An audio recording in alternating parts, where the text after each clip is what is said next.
Hello, this is Robert Romano, Vice President of Public Policy with Americans for Limited Government and Americans for Limited Government Foundation. And I'm joined today by Americans for Limited Government President Rick Manning, and we're going to be going over President Joe Biden's first State of the Union address from March 1st. Obviously, this is a historic time for any president. But Rick, what was your initial react to what we heard from the president last night?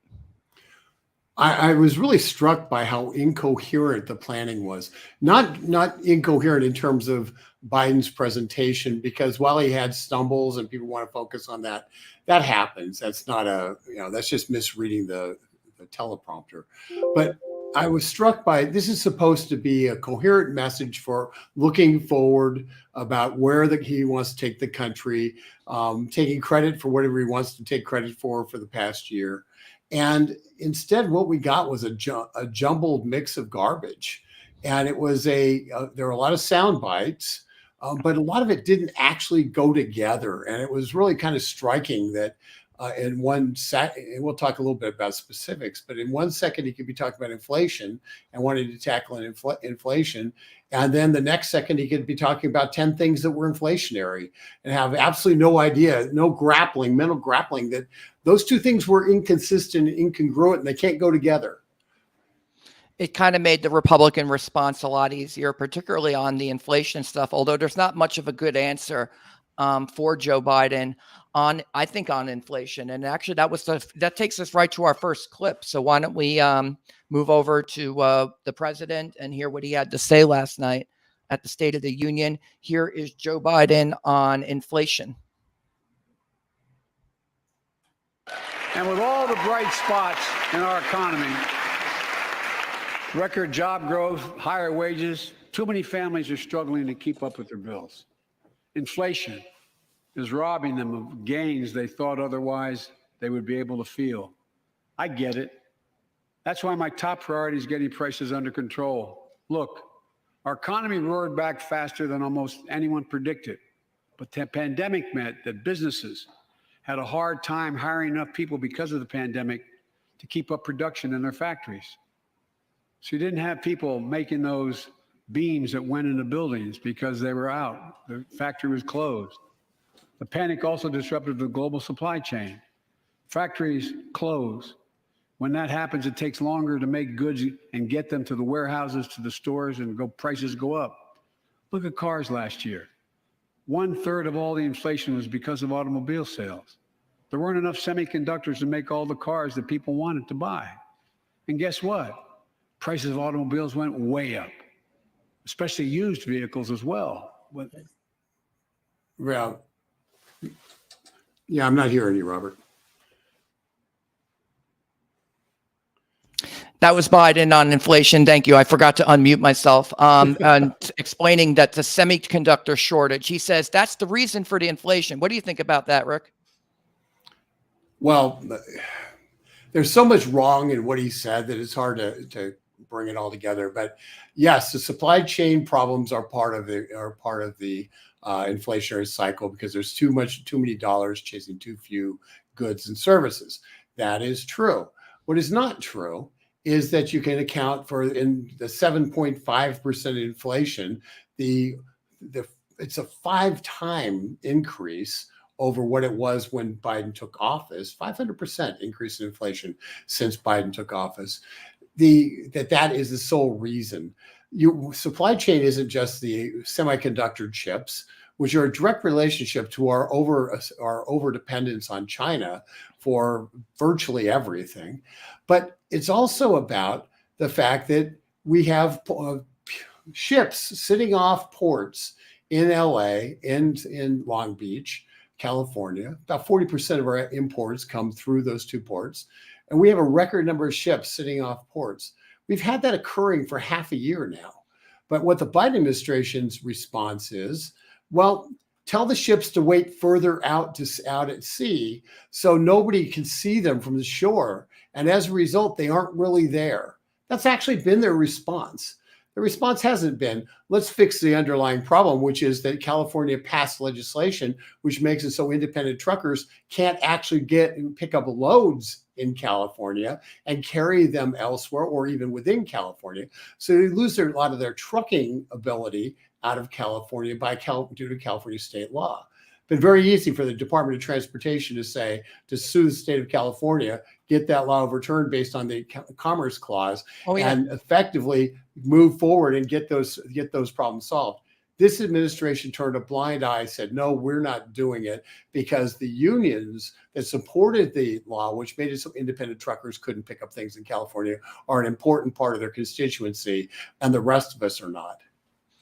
Well, I agree with that. And as far as the inflation goes, I think that he basically neglected the government spending aspect of this, which I find to be critical in my own analysis, which we published today on dailytorch.com. Check out dailytorch.com. And you'll find this piece: Biden's inflation is raging because we spent, borrowed, and printed more than $6 trillion. And I just wanted to run you through some of these numbers that for fighting COVID. The whole reason this is all happening is basically because of COVID. Biden's right. Yes, the economy shut down, production slowed down, not just for semiconductors. The price of oil went below zero in April and May of 2020 as the global economy basically shut down. So you had all this oil sitting around. You had a huge glut. Production, therefore, slowed down in 2020, not just for semiconductors, but also oil and also a lot of other stuff. The current supply crisis, because the economy was shut down for like 6 months, suddenly there's 6-month delays in getting products from overseas. And what a coincidence. We shut down the economy for about that long all over the world. And now there's this big glut. But the other part of it is this money that we spent. So governments responded so that there would be businesses to return to.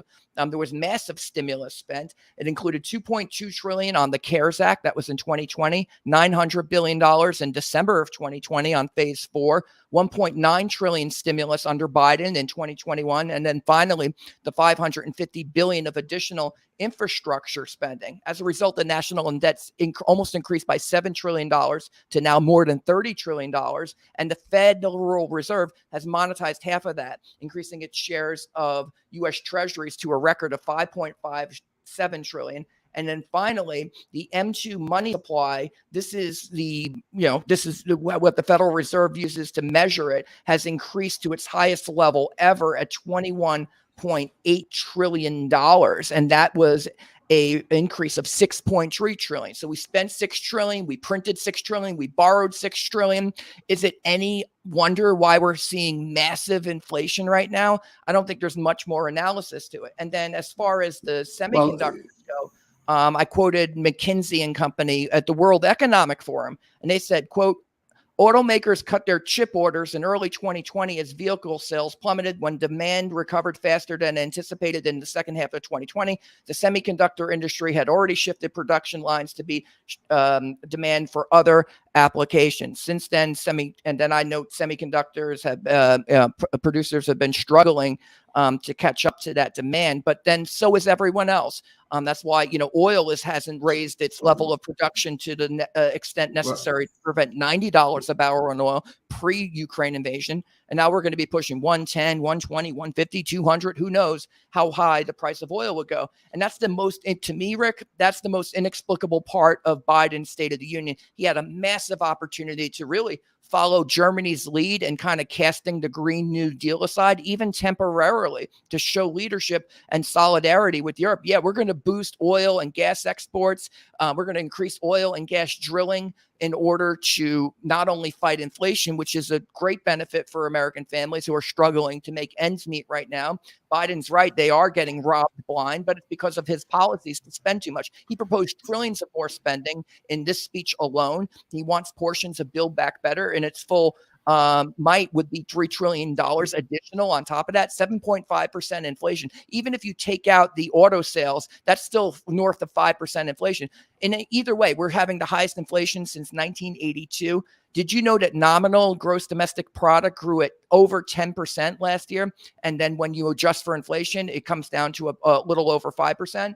That's the greatest adjustment for inflation in GDP since 1982. And oh, by the way, that year was one of the most massive recessions in modern American history.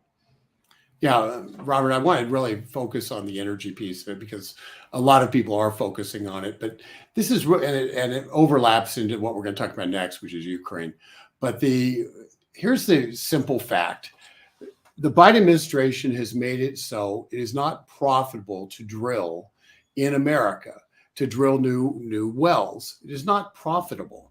So people who would drill wells are saying, I'm making a ton of money on the existing oil I'm pulling out of the ground, the existing natural gas I'm pulling out of the ground, but I can't get the permits. I can't get the things I need to do. I can't get the investment dollars to be able to drill new wells. And that's a direct result of Biden policy.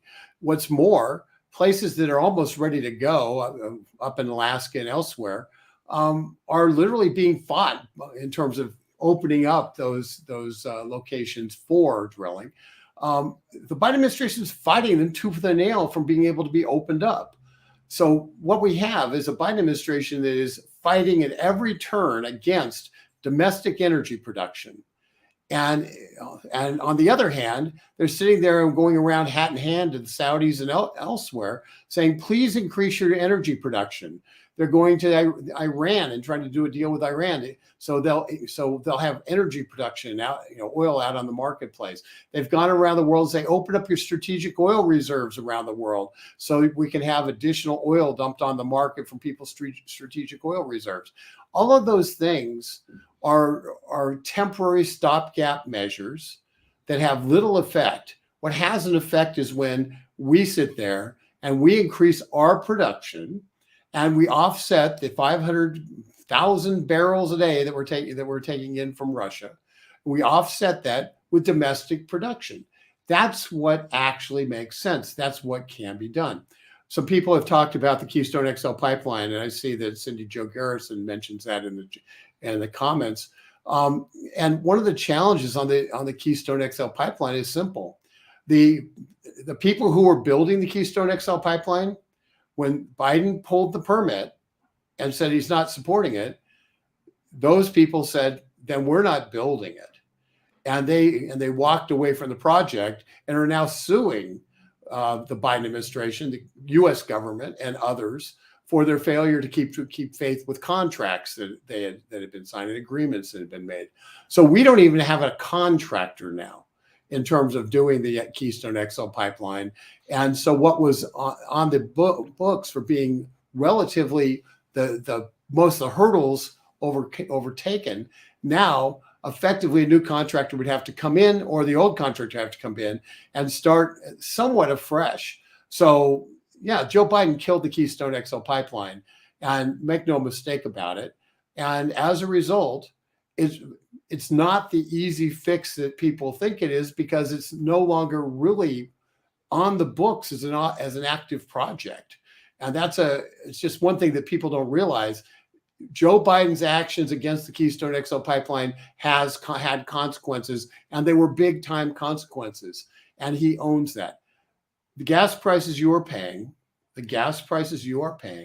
are a result of his anti-energy policy, his anti-Saudi policy in the Middle East, which means he can't go to the Saudi government and say, please turn on the spigots, because he's been actively attacking the Saudis' ability to exist as a government by essentially throwing his support to Iranian-supported rebels who are trying to overthrow the Saudi government from the country of Yemen.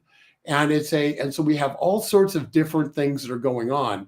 And this administration is the most anti-Western energy administration in history. They're willing to get oil from the Iranians. They're willing to get oil from the Russians or anybody else. They just don't want to produce oil here in America or have people who ostensibly at least are on our side on a geopolitical standpoint, like the Saudis, to provide the oil that's needed. That's a very simple fact. It's a very important fact, and it lays right at the head of this particular administration. So while, Robert, you are 100% correct that the monetary aspect of this is a huge driver in terms of the inflation, the energy attack on energy has a secondary impact. What's more, when you looked at the State of the Union, the president said things like, well, we want to tackle inflation, And then in the next breath, and we support the $50 an hour minimum wage. Come on, man. You can't do both. You can't say you're attacking inflation, but you want to have wages, labor costs skyrocket. That is inflation. And the only way labor costs skyrocket in a non-inflationary way is when it happens naturally through the market system and it all works out when it's a market driven, but it's artificially driven by the government. What you get is artificial inflation. You have the wage price spirals that really beleaguered us in the 70s and the early 80s. And those wage price spirals always end badly for the people on the wage side because I'm just going to tell the truth. Businesses are not going to produce things and lose money on them. So they're either going to eliminate jobs or they're going to raise prices higher than it costs them to make those things. So while you might get an increase of a certain amount of money, you lose money. Last year, since Joe Biden became president, January 2017 to January 2021 to 2022.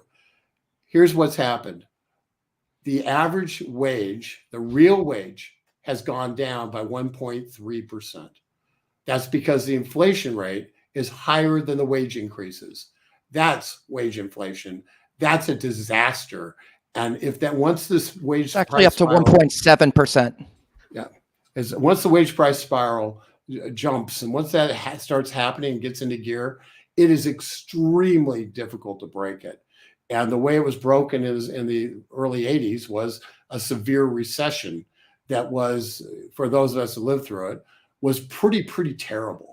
Yeah, so and just to put it, just so people know what we're talking about, Rick, the Bureau of Labor Statistics publishes a bunch of statistics, but one of them is real average hourly earnings decreased by 1.7% from January 2021 to January 2022. What that means is that after adjusting for inflation, wages are actually down close to 2%.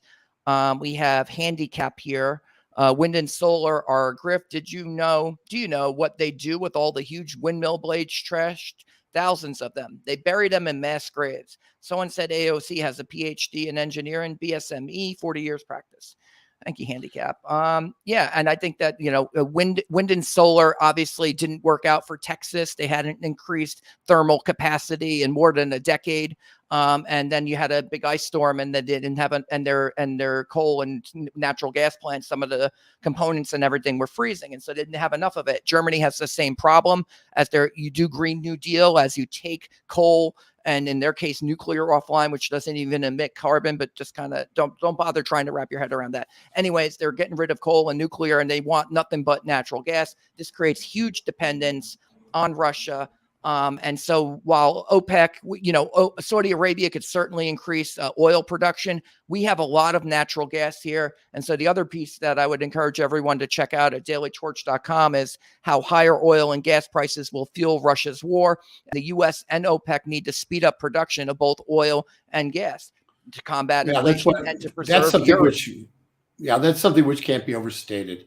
The fact of the matter is, when we're looking at $110 a barrel oil prices, here's what that means.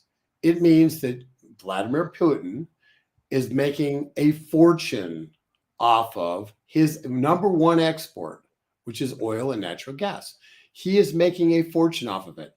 If the fact is, our failure, our dependence on the Green New Deal, our decision we're going to go into the renewable business and not deal with reliable and actually resilient and dependable energy sources like coal, like natural gas, like fuel oil, and like nuclear. The fact that we're not depending on things that we know work, and we're depending instead on wind farms and solar farms, that has essentially put us in a position where we are, by buying all that oil from Russia, we are funding the Ukrainian war. Just understand, we're funding that war because of the Green New Deal policies in the United States. And once you realize that we're funding that war, you understand why it's a national security issue to be able to be energy independent and not be dependent on people who don't like us very much. Because even if they sell us the oil, we are then putting money in their coffers so they can buy the material to war-making material to fight against our interests around the world. It's insane to do it, and yet that's exactly what the Biden administration is doing. And they know it, and it's reprehensible that they Yeah, but continue pushing it. he could have sounded like a genius if he had just laid out, we're increasing oil and gas drilling temporarily, and we're going to support Europe. Like that Republicans would have given him an ovation on that. And I think that maybe we'd be looking at a different picture here in 2022, because this moment requires a historical pivot. It's like, oh, Green New Deal, those policies are wrong when we're confronted with Russian energy dominance of Europe. If that's the issue, then, and we're not going to do an embargo because Biden's already taken that off the table. At least as of February 24th, he said, quote, our sanctions package is specifically designed to allow energy payments to continue. And, question the wisdom of that or not. I guess Biden doesn't want to break the global economy in half over Ukraine, at least. And that maybe that's a later sanction that would, if you get further up the escalation chain, that's probably on the menu of things to do. Certainly that's what happened in World War II, was you basically had the access economy and the allied economies. They were not trading. Like when you're in a situation of war, that's what happens. Trade ends, commerce ends, diplomacy ends. And so, but Robert, as you know, I mean, comparing the World War II economies with today's economies are much more integrated than they were in World War II, partially as a response to World War II. But the fact is, because so much of the economy is now digital, you don't even have the transportation challenges there.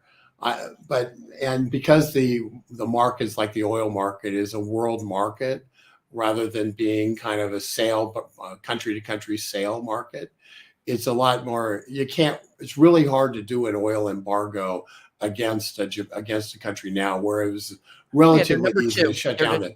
They're the second largest oil producer or exporter in the world. Yep. And I think people should really think about that. It's one of those, be careful what you wish for, because it may be irreversible. Like it may not result in war, like it might not result in World War III, but you could have two global economies that are separate from one another.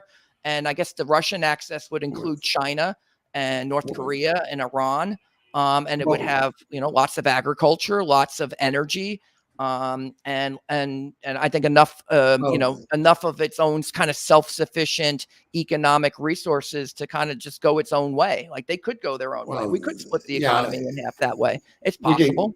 We can talk about the sustainability of that economy, but trust me, if we're not sitting there pumping huge amounts of money into China to buy trinkets from them, if we actually took the supply chain and removed it from China and put it into Western-facing countries, and similarly domestically, putting it here domestically, China would have a massive problem. Because once again, the capacity to feed yourself is a really important thing. And China has to import a huge amount of agriculture from the United States in order to feed their people. Now, what did you make of that part? Speaking of China, he didn't mention China. He kind of alluded to a few issues around China, but there were really. Do you think that the diplomacy ongoing right now kind of wrote China out of the speech? Maybe on the Make in America stuff, when he was kind of sounding like Trump a little bit on Make in America. Maybe that would have been the portion to include China, but he was afraid when he was trying to copy Trump that he might say China and sound just like him. But no, he didn't mention China, and he didn't mention China for a reason. We have, the fact is, for the past 5 years, the left has been trying to make the primary enemy of the United States Russia, when in fact, the primary enemy of the United States, according to the Joint Chiefs of Staff, not me, is China. They are the prime competitor in the field. And China actually calls themselves an enemy. They've got a plan to overtake us, both militarily and economically. They are invoking that plan. They're engaged in trade wars against us nonstop. They're engaged in cyber warfare against us nonstop. They're involved in technological warfare against us nonstop.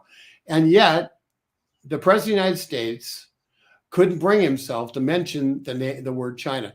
And not coincidentally, Robert, at the same time the president was giving his address, the Chinese foreign minister was giving an address at the same exact time. And the Chinese foreign minister's address was talking about how Taiwan is part of China and essentially sending a signal to the world and saying very clearly that they have an intention to take Taiwan. And that was a direct slap in the face of a president and his weakness and inability to actually mobilize people in any meaningful way. That was a slap in Joe Biden's face.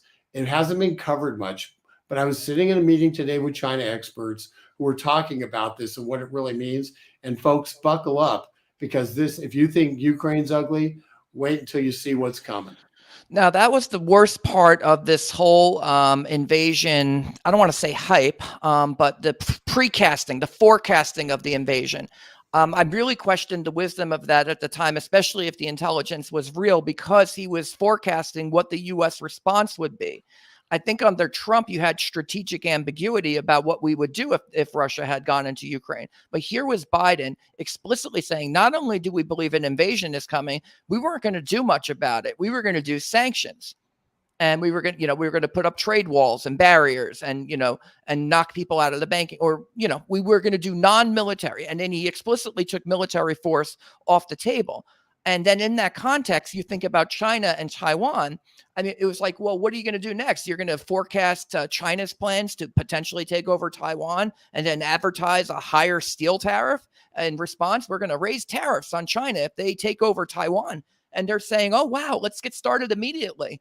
I mean, maybe was that the Russian attitude when he explicitly took force off the table? Because I recall Biden in these press conferences saying that nobody knew what Putin's intent was, the invasion was not certain, and that he hadn't made up his mind yet.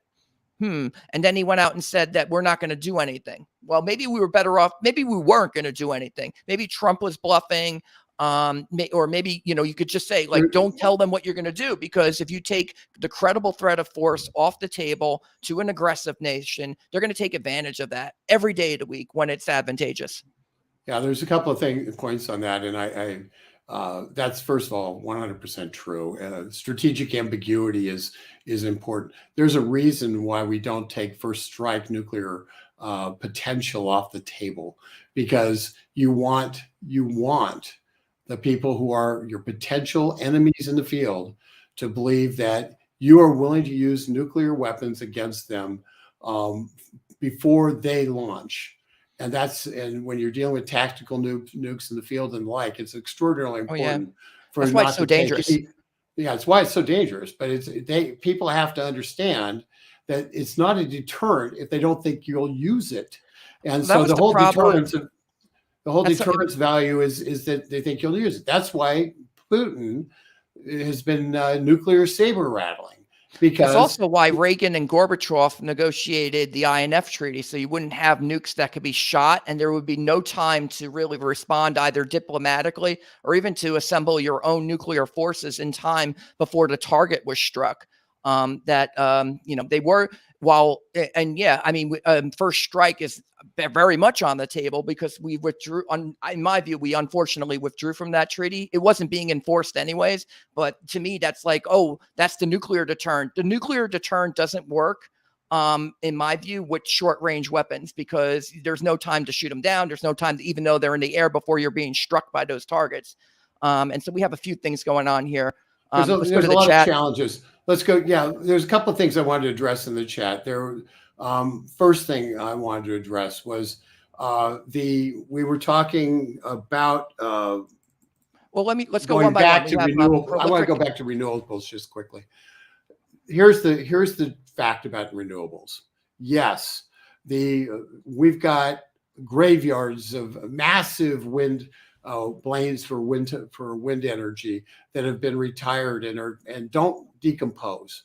So these are, they break down, they rust very rapidly, and we're having to import blades every single day to replace blades that already exist. Secondly, those blades require, essentially, renewable energy, solar and wind, require cobalt and they require lithium. Okay, when we gave China the lithium mines in Afghanistan, when we ran away out of Afghanistan and China took over the lithium mines in Afghanistan, we essentially gave one of the biggest sources of lithium in the world to Chinese control. The Chinese have gone around the world and have done deals to make certain that they control the cobalt and the lithium supplies. The Chinese have purchased, and the Biden administration is trying to do something about this, a little too late, but the Chinese have purchased from American companies cobalt mines in the Congo, which is the #1 place where cobalt exists. They've been purchasing those mines because the Biden administration has put tremendous economic pressure on not just Biden administration, but the environmental community has made it so mining is not very, you can't make a profit on it in the United States. So a lot of the U.S. mining companies that have interests around the world are taking some of their profitable mines and they're selling them for cash flow purposes. That's what Freeport McMoran did with cobalt mines in Congo, and Chinese entities were buying those mines. So let's just be clear. China is buying the natural resources needed to actually produce solar panels and the blades for wind energy. As a result, if we switch to all renewable, we will be dependent upon China for the blades that make the windmills go, and for the cobalt that fills the solar panels. So we don't make enough oil for ourselves, so we have to import it. We're going to be dependent on at least a few unstable countries that tend to be destabilized by the fact that they have oil, and usually in the Middle East. And handicap does make the point. One of the things long time ago we did a video called "If I Wanted America to Fail." And one of the lines in that was to make inexpensive energy expensive, so expensive energy looks cheap. And that's exactly what the Biden administration is attempting to do. They're trying to make inexpensive energy like oil, natural gas, which we have an abundance of, expensive. So expensive energy like biomass and electric and all the solar and certainly, wind. yeah, certainly the goal of particularly in the Obama years, was to make coal more expensive, and so they created the incentive to move off to natural gas. So one of the biggest booms, besides the shale exploration of the miracle of the 2000s, the other thing that really got you into bigger and larger quantities of producing natural gas was by artificially increasing demand for it by taking out coal. That was the unfortunate trade-off that the Obama administration made. But the result is that even when you retro all your coal plants, if you don't increase thermal capacity, as Texas has failed to do, leading to that ice storm last year, I think that you have to be constantly increasing that to grow with the economy. The population had grown by millions there, but they hadn't increased their baseline gigawatt capacity, particularly from thermal lines, such that if you had an ice storm and the windmills couldn't go, or it was too cloudy, you didn't get enough solar, or if the power plants froze, or if all three happened, then you'd have a huge problem. And so obviously, I think it seems like Germany's getting stronger on this issue, and they're run by the Green Party. Isn't that weird? But here we are, when you kind of got, Germany's kind of awakening to the idea that, well, maybe we need to defend ourselves and we need to be more energy independent. So I think the Europeans are really having a kind of come to Jesus moment, particularly on energy security.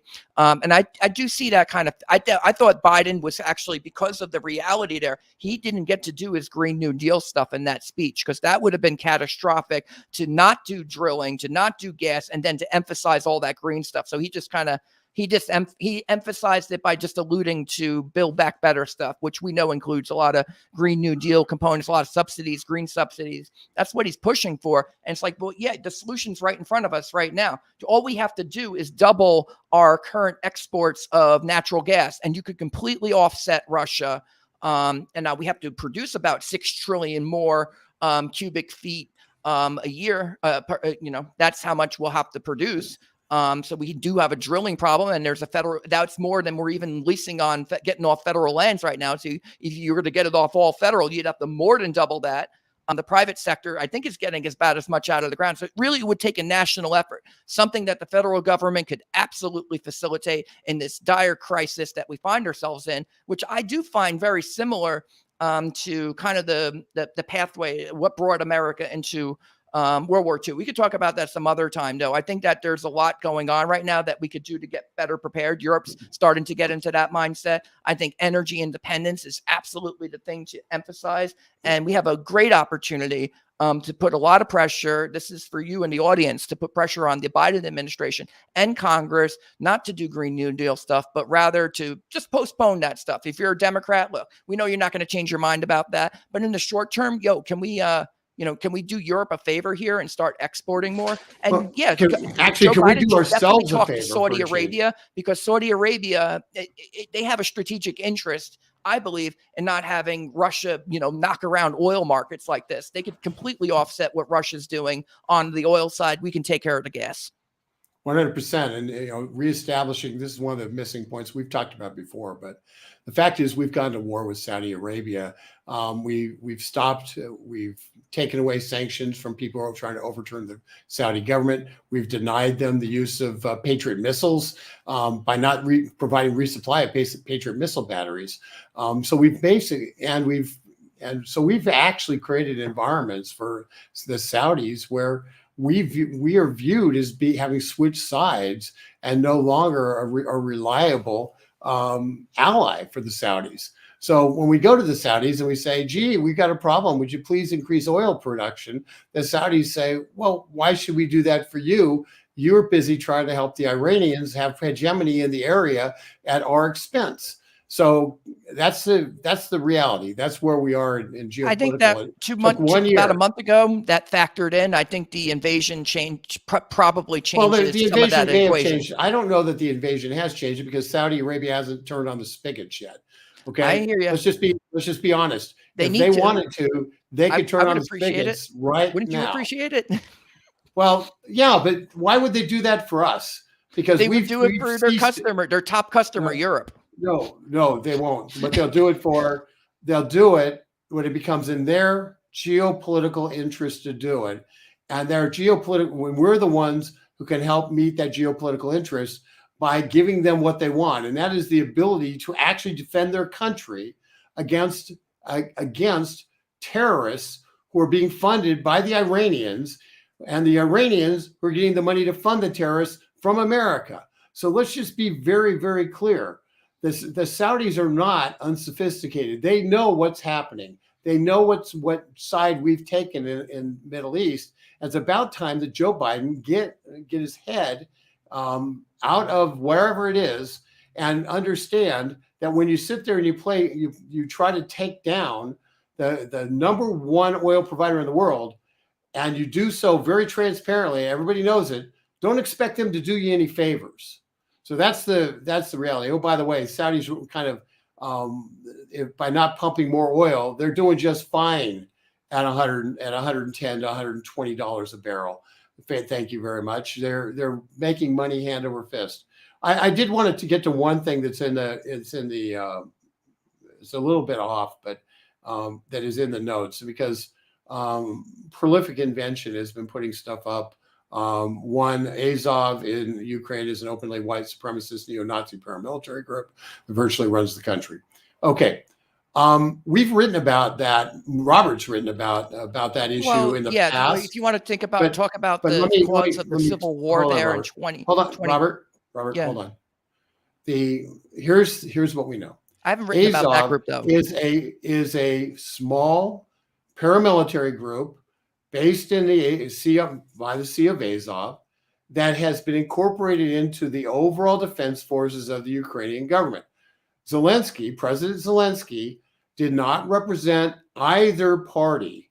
He represented a third party. He was the Trump-like figure because the two parties, the supposed pro-Western party and the pro-Russian party, were so absolutely corrupt that the people of the Ukraine said, I'm tired of this.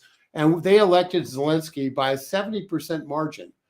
And so the reality is that this splinter group, it does exist.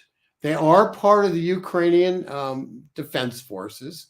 They are Nazis. They make no bones about it. They wear patches that show affiliation or at least affinity to the Nazi regime in Germany. But so that is all true.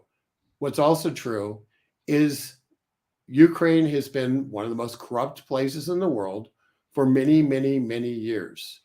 And this is not a clear-cut white hat, black hat situation. What is true is Russia invaded Ukraine. Ukraine didn't invade Russia. Russia invaded Ukraine. Russia's the one who's in violation of international norms and standards. Russia's the one who created a land war in Europe for the first time in 75 years. So let's just except for clear, Kosovo, Bosnia, and okay, well, Chechnya, yeah, and it's not all the other wars. Those were, yeah, okay. Those were the inevitable consequences of the breakup of Yugoslavia, and we know that. And quite honestly, we picked the wrong side on those two. But what we've got is a circumstance where you have a sovereign nation that is being invaded by another sovereign nation. We do not have what do you NATO. do about that? And that is we the do question. not have NATO responsibility there. We've made a decision that stated up front that we were not going to provide troops or anything like that. What do you think of that? What do you think of I think that's a key question. He had to clearly know he was sacrificing strategic ambiguity. Do you think that they put some thought into that, or was it just like, let's go out there, let's go do a press conference and say they're going to invade, and maybe that'll stop it? Like, or what they're trying to perhaps prevent an overreaction. How do you analyze that? What are the elements there? Yeah, I think the Biden administration was attempting to tell the Russians, we know what you're up to, and threaten real consequences if they do it. But by taking the threat of force off the table, in many respects, they opened the door for Putin. When Biden made the mistake of talking about a little encroachment about a month ago, right? He left. That's a Cold War mindset. He set the stage for a little encroachment. I will tell you, and everybody's watched these live streams know, I did not expect Putin to invade. I thought Putin would negotiate what he wanted, and that was keeping Ukraine out of the NATO. And clearly, he wants to get that one way or another. And the Nord Stream 2 pipeline being open and everybody loving it, and effectively through energy dominance in Europe, actually controlling NATO because of the dependency on energy. And his invasion has had the exact opposite impact that he had hoped. Germany has basically surprised him and said, we're now going to have two. We're now going to open up two as opposed to none liquefied natural gas terminals. So we're able to get gas from other sources and aren't sole source dependent. So Germany's looking at alternatives to expand their supply chain for natural gas. That is something that breaks the dependency. It's something that Donald Trump told Germany they should do 2 years ago. And the smug German bureaucrats laughed while he said that, because they knew better. And no, they weren't going to be. Russia was not a threat, and they weren't going to cut off their supplies. And what the Germans found out was in the last 2 weeks is that Russia will cut off their supplies, and Germany is doing what's in their national interest. And they are now seeking to become, at least have, even if they're only dependent upon natural gas, at least have multiple supply chains for natural gas, so Russia can't cut them off and cut their throats. Well, that's fair. And I think the energy independence, this is just a kind of a lesson. It's a lesson we're still learning, because I think we still have a president who doesn't get it. It is a state of incoherence on inflation. I find on Ukraine as well, I feel like that the policy has really given a lot of people false hope. The Mutual Defense Pact in 1993, like what happened to that? That executive agreement didn't stand the test of time. And we make a lot of promises to a lot of countries about the mutual defense, and we're there for you. We support you. There was a lot of, standing ovations for the people of Ukraine. And I wonder if We've kind of hung them out to dry. We promised more than we could deliver. We've been delivering military assistance to them for years throughout the whole Trump administration. And they were able to surround the Capitol within days. Like, to what effect was that military assistance? Not saying we shouldn't have done it, that they're not a threat to Ukraine, or that there's not, you want to have a deterrent. I'm saying it wasn't much of a deterrent. The sanctions weren't a deterrent. And in effect, it seems like the more Biden talked about this, the more likely the invasion actually became. So I can't help but wonder if we got a lot of people there killed unnecessarily. Maybe this invasion could have been avoided. But here we are now. I think we have to look forward. You have to look at what we actually did. Under Obama, we did not provide military materiel when Crimea was taken. What we provided instead was basically we provided a lot of support. We spent money, but we didn't provide them with any missile systems. Under President Trump, who supposedly was pro-Russian, remember, he was pro-Russian. He's the one who said, we're going to give you the best, the best we have in terms of anti-tank weapons, knowing that the Russians, if they were to invade, would be invading using a massive tank force. And so we sent the Ukrainians the top of the line anti-tank we wanted to test it out. Yeah, no, we've tested it. Trust me, we tested it against Iraqi tanks a lot in the past. But we had that. We gave that sold it to the Ukrainians. We actually provided some anti-tank weaponry and the like. Well, but what we weren't doing is we weren't providing them with things like aircraft and aircraft training, for pilots, and we weren't providing them with tanks. Yeah, and other have a treaty with them. What a surprise! Well, but just understand, we sell that stuff to a lot of people we don't have treaties with. We made a decision. I think you need an agreement. You at least need a trade deal. There's got to be something. Well, Robert, you could do it, but we do that all the time. We made a decision. There was a big fight in Congress about whether selling, because this is when you sell to a nation, Congress has to approve it. And we had a big fight in Congress about whether to sell missiles like the Stinger missile and others, Javelin's anti-tank missile, whether to sell that to the Ukrainians. Donald Trump pushed that through. And so the Javelin missiles that the Ukrainians will be using against the 40 miles of tank convoy in the days ahead all came because Donald Trump said, we need to give you something to protect yourself against a ground invasion. They were strictly defensive weapons. They were not offensive weapons. Now, what do you make of the happy talk coming out of the West right now, where, within a week they're outside of the Capitol, and but you're seeing a lot of statements from, the Biden administration, but also news commentators that, Russia's behind schedule on its invasion, and boy, they're facing setbacks everywhere. I know that, it took a few weeks for Hitler to conquer Poland, and that the Poles put up fierce resistance. Like legendary resistance, like what they tried to do. And I think what the Ukrainians are trying to do right now, it takes the courage of 1,000 men to do what they're doing right now. Like it seems like from the outsider perspective, it seems hopeless. There's no way they can possibly repel this, but they're trying anyways. And they're trying to defend their country because they know when Zelensky's gone, when their elected leader is gone, that's kind of the end of their constitution. It's the end of their, Russia's just going to install a pro-Russian president after that. And so, what's going to happen is, first of all, this shows some of the absurdity in Washington, D.C. The Democrats are pushing a Ukrainian emergency appropriation, a $6.8 billion emergency appropriation to help Ukraine. Marco Rubio yesterday came out with a statement saying, if we're going to do this, do it now while the Ukrainian government still exists. If we're going to actually do this, there's urgency to it. If you wait until next week, which is when they're planning on doing it, they're tying it to the omnibus, which we'll talk about in a second.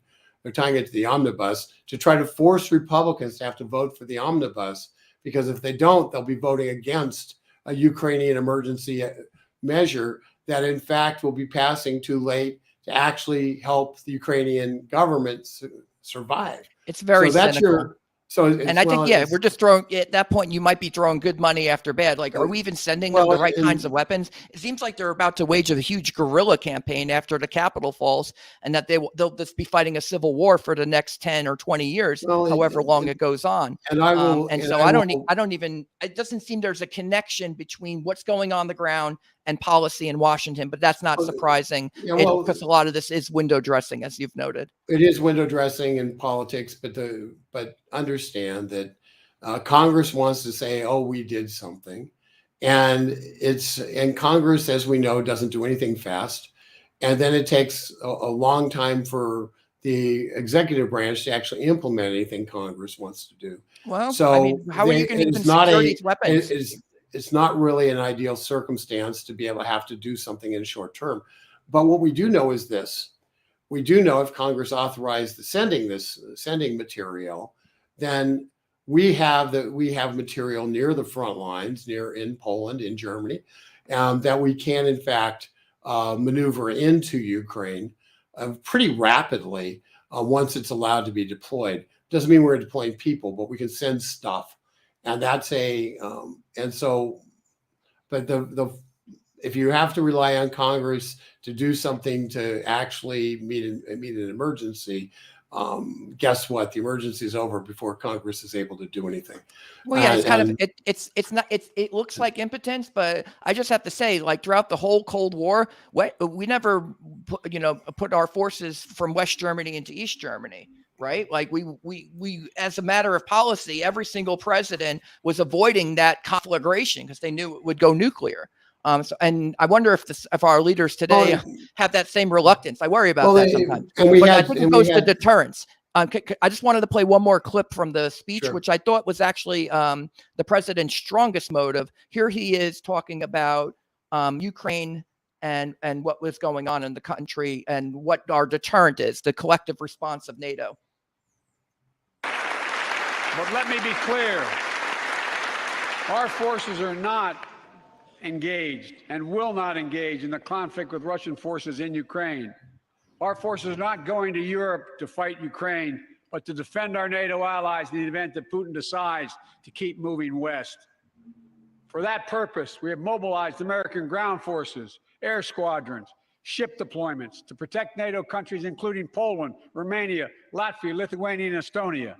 And as I've made crystal clear, the United States and our allies will defend every inch of territory that is NATO territory with the full force of our collective power.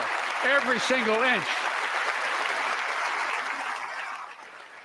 Yeah, that was his best moment, and it was a clear statement to Putin to stay out of the Baltic states. It was a clear statement to Putin to not move on Poland and Romania. And, all those countries are vulnerable at this juncture with the assumed. And what that statement assumes is that Russia consumes Ukraine. Right. And so this is about credible threat of force. What he just did right there is what any American president should do on exactly these circumstances. So I'm going to praise Biden on that. I thought that was a very important moment because NATO it's not just merely, we need to stand with NATO solidarity, everyone hold hands. This is the credible threat of force where if America's not there in Europe throughout the Cold War, Soviet Union just takes the whole thing. Or if we don't fight World War II, Nazi Germany just takes the whole thing. And so, there are spheres of influence. Obviously, there are limits to American power. And so the story of the Cold War was a series of escalations and then eventually de-escalation. And I see that we're again on the escalation trajectory, but just, people are worried and you have to worry about it but there's also not much you can do about it, except the president can, of course, by having the credible threat of force saying, don't you dare go into NATO countries because that's going to go nuclear. That will mean the end of the world. So don't do that. Well, he didn't say it was going to go nuclear. He did say he said our collective response. What does that imply? And that could mean a lot of things. But what he did say, what Putin, once again, strategic ambiguity, Putin doesn't know that. And so given that, Putin has been given a pretty harsh warning that there's lines not to cross. Let me compare this to something that happened in the Obama administration when Obama went and put a red line in the sand in Syria.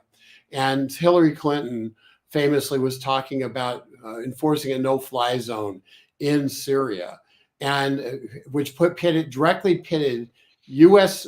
airmen against Soviet airmen or Russian airmen in Syria, where we had the chairman of the Joint Chiefs of Staff testify before Congress that was an escalation that could lead to World War III.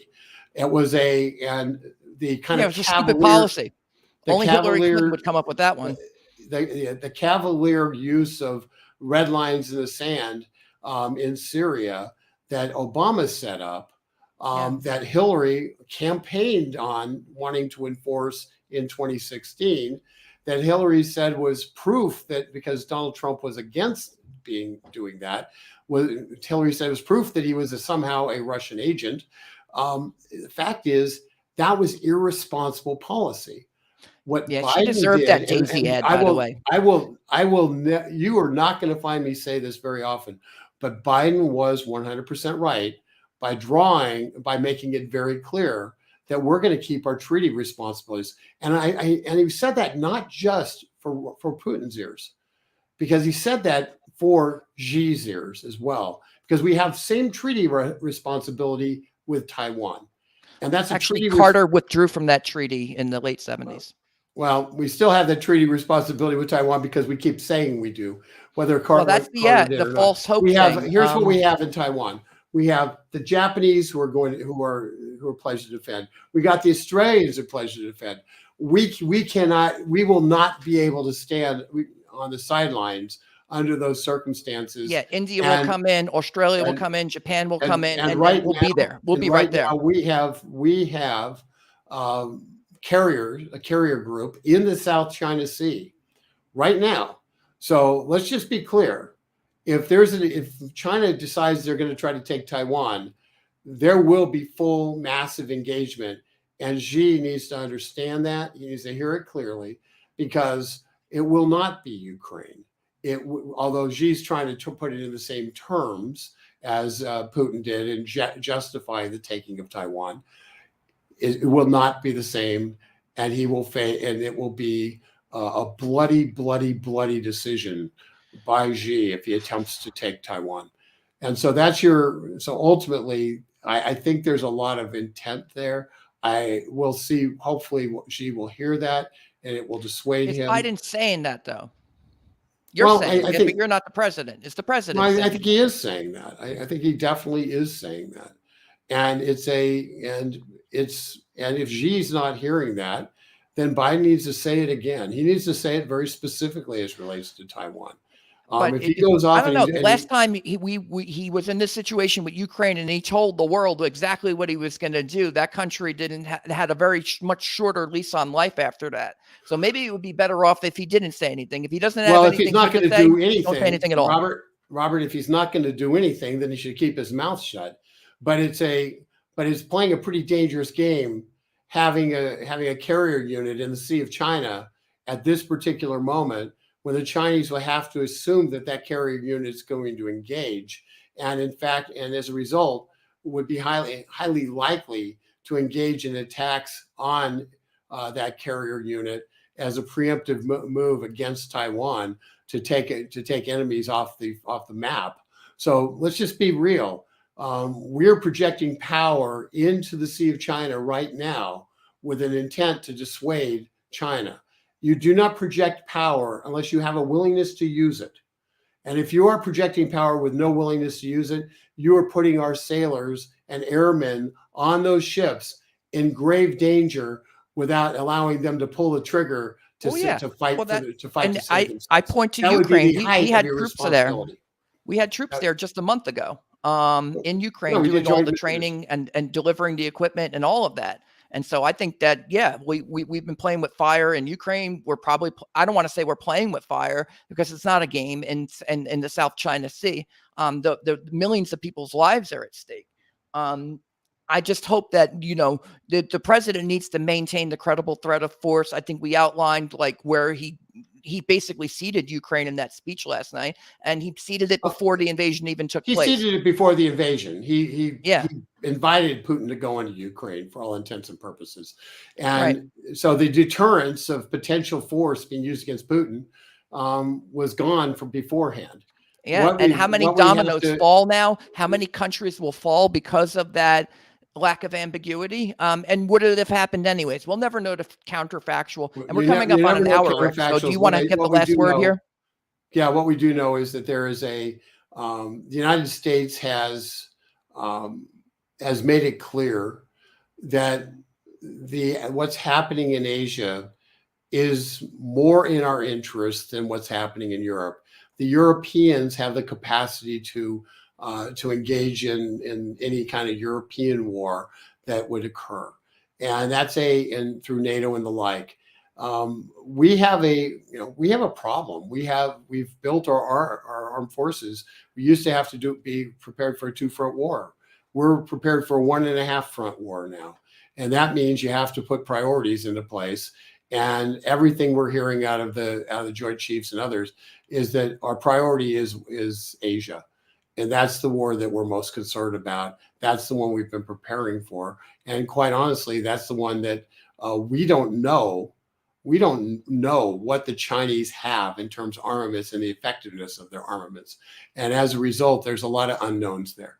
So it is so we have to be strong. We have to be forthright. We have to tell the Chinese exactly that there is going to be that there will be forceful retribution should they attack Taiwan, and that used to be U.S. policy on both sides of the aisle, by the way. But we have to be willing to tell the Chinese that and enforce it, and that is one of the theories behind trading with China was that there would be an economic mutually assured destruction by having our supply chains and everything so tied to China. And that may still be true. I think that's China's economy. No, that's what that points to. Same thing with the potential Russian oil embargo. At what point do you push Russia so far away where Putin feels like he's isolated?